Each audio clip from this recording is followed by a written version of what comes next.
The next thing I'm going to look at doing is to adjust the ambient and diffuse colors, and then go in and tweak the density and per particle age percentage values that I can access to drive the gradient using these different values and mix together to create a more complicated looking explosion.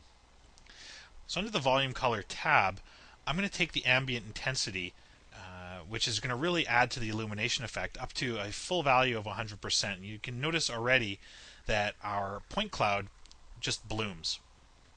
So we get the self-illuminated look, which is wonderful. I don't really need the diffuse value to contribute quite so much, so I'll take this down to about 0.35. So this will add a little more contrast. We can actually begin to pick out little bits of detail in the point cloud. Let me get a little closer here.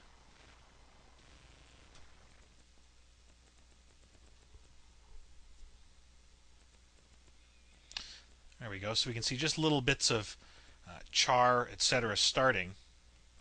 Let me just see if I can edit the color. It might be too bright. I might have to. There we go. It's diminishing the color just a little bit. So I'm getting a little bit more orange breakup to this really hot, intense part of the explosion. If you need to dim down the intensity of the explosion, you can always turn down the ambience intensity or the tint color.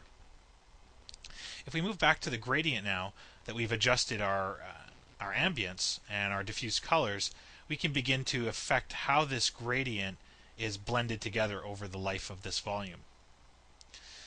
I might want to take the age percent of the particle. So as the particles are born, they use the white color, and as they move through their life, they use the dark color at a value of 1.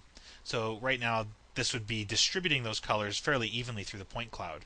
If I want to add a bit more contrast to the point cloud, I'd want to favor the gradient later on in its life. So if I stretch out that cloud a little bit more, let's say I take it to an n value of 11,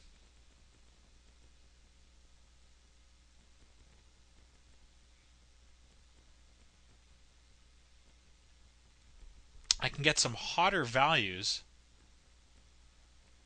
and I can also turn down its intensity as well. And you're going to notice that I can actually get a little bit more detail into this cloud.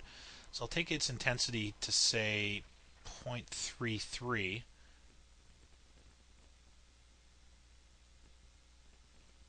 Okay, so we're darkening some of these areas of debris. Getting some really nice cracks appearing in our point cloud. And the next thing we're going to do is use one more scalar value, a third particle input, to drive another gradient, or to drive this current gradient, but to drive it in a different way.